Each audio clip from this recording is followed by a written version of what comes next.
If you wanted to stop Africa from becoming a superpower, you wouldn't have to invent a new strategy. The blueprint has already been written, tested, and perfected over centuries. You'd start by making sure Africa never unites. The easiest way to do that is by keeping people divided along ethnic, tribal, and religious lines. If they ever start working together, remind them of past grievances. Stoke old wounds, fund separatist movements, keep border disputes unresolved. Make sure every time they take one step forward, they take two steps back because they're too busy fighting each other. You'd install leaders who serve foreign interests, not their people. Find the most corrupt, the most easily manipulated, the ones who crave wealth and status more than progress. Offer them power in exchange for loyalty. If a leader rises who actually cares about Africa, get rid of them. Assassinate them if necessary. But if that's too messy, just destabilize their government and back a coup. If they talk about nationalizing resources, make an example out of them. If they try to unite Africa, take them out before the idea spreads. You'd keep Africa economically weak by making sure it never industrializes.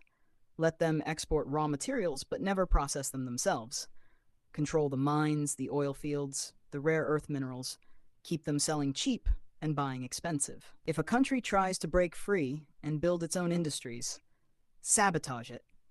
Place sanctions, destabilize its currency, fund local opposition, crash its economy. If that doesn't work, orchestrate a civil war. People can't build when they're too busy trying to survive.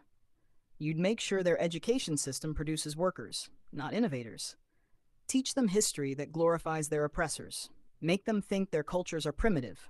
Their ancestors were savages. Their future depends on foreign approval. Train them to memorize, not to think critically. Keep their best and brightest looking overseas for opportunities.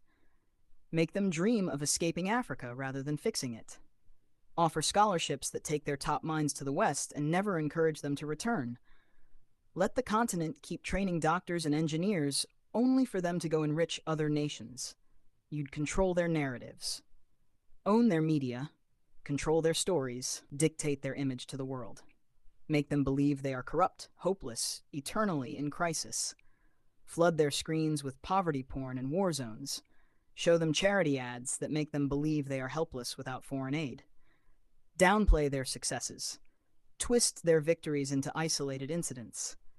If an African country develops a groundbreaking innovation, credit a foreign investor. If an African leader implements a successful policy, frame it as an anomaly rather than proof of competence. You'd make sure they remain dependent. Drown them in debt. Offer loans with impossible conditions. Force them to privatize everything so foreign corporations own their water, their electricity, their land. When they struggle, give them just enough aid to keep them alive, but never enough to make them self-sufficient. Use charities to create a culture of reliance rather than resilience. Make them think foreign intervention is necessary, that they can't solve their own problems, that they always need help from the outside.